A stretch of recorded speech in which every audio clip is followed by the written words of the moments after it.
Dans l'Apocalypse 2, au dernier chapitre, il y a un tel ercite, disant que l'esprit et l'épouse disent « Viens », que celui qui veut dise aussi « Viens », que celui qui veut venir peut prendre de l'eau de la vie gratuitement.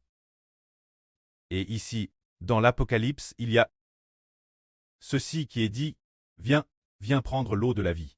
Viens prendre l'eau de la vie. » Ce moment tel, nous ne savions pas ce qu'était l'eau de la vie. Dans l'Ancien Testament, il est dit que Jéhovah ouvrira un chemin dans le désert et des fleuves dans la solitude. À l'époque, nous pensions que le précleste allait ouvrir un chemin dans un lieu inhabité. Nous pensions aussi que c'était dans le désert, qu'il y aurait de l'eau coulant dans un fleuve, et ensuite, qu'il y aurait beaucoup de plantes et d'animaux. C'est ce que nous pensions avant. Plus tard, nous avons découvert que ce n'était pas ce que cela signifiait. En fait, Dieu a dit qu'il préparerait un chemin dans le désert.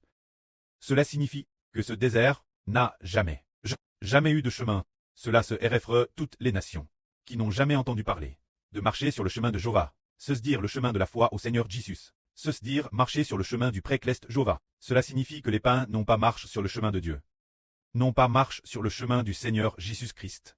Mais l'avenir, les païens marcheront sur le chemin de Dieu. Ouvrir des fleuves dans le désert. Le désert est aussi un endroit sans vie. Appel désert. Toutes les nations et tribus païennes n'ont pas la vie de Dieu, n'ont pas ce genre de vie du Seigneur Christ. La vie de Dieu et du Seigneur, n'est-ce pas, entre dans toutes les nations et tribus païennes. Mais, tout comme le désert est sans vie. Mais le pré veut ouvrir des fleuves dans les zones désertiques. Qu'est-ce que cela symbolise? Cela signifie que Dieu veut parmi les tribus païennes, toutes les nations et tribus païennes, leur faire obtenir l'eau de la vie, pour que les zones désertiques aient des buis, des figuiers, des pommiers, des poiriers. Ces arbres représentent diverses fonctions. Des personnes qui obtiennent la vie éternelle, cela se réfère quand le Saint-Esprit descendra sur toutes les nations. Toutes les nations, tous ceux qui reçoivent le Saint-Esprit, ils reçoivent tous la vie donnée par Dieu. Cela veut dire que, dans le désert, des fleuves seront ouverts. C'est l'œuvre grande et merveilleuse de Dieu. En 2021, frère Eschbert faisait un RVE. Dans le RVE, un chemin a été ouvert. Se dire creuser un chemin. Le chemin pour aller au royaume des cieux. Ce chemin était assez large. La largeur pouvait atteindre environ 10 hectares. Alors, utilisant une excavatrice pour creuser, c'était frère Eschbert et un groupe de frères et sœurs qui creusaient. Pendant qu'ils creusaient, frère Rehoboth semblait aussi travailler avec eux. Ainsi, pendant le processus de creusement, Dieu a donné un nom. Frère Eschbert avait un nom terrestre noble. Dans les mains de frère Eschbert, ce nom s'appelait Rehoboth. L'origine, il était prévu de le donner à la petite sœur. Plus tard, la petite sœur ne comprenait pas bien la signification de ce nom. Frère Eschbert dit avec regret. Hélas, un nom si précieux. La petite sœur ne se soucie que de gagner plus d'argent. Et ne se soucie pas d'un nom si précieux. Frère Roboam est apparu. Eschbert dit. Frère Roboam. Eschbert lui demanda. Ce moment-tel, il s'appelait frère Fanlin. Eschbert dit. Frère Fanlin. Quel genre de nom as-tu reçu?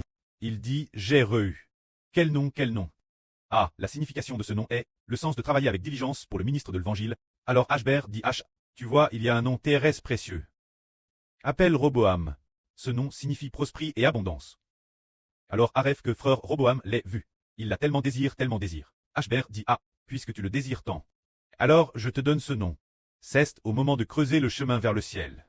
Juste dans l'Évangile. Au moment où il est sur le point d'être largement diffus parmi toutes les nations et tous les peuples. Le prêtre veut donner un nom, pour faire savoir certains frères et sœurs quel point leur statut dans le royaume des cieux est précieux. Tout comme nous sommes en train de répandre l'évangile.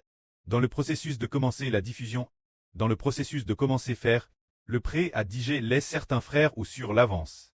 Connaître leur nom dans le royaume des cieux. Et connaître aussi leur statut dans le royaume des cieux.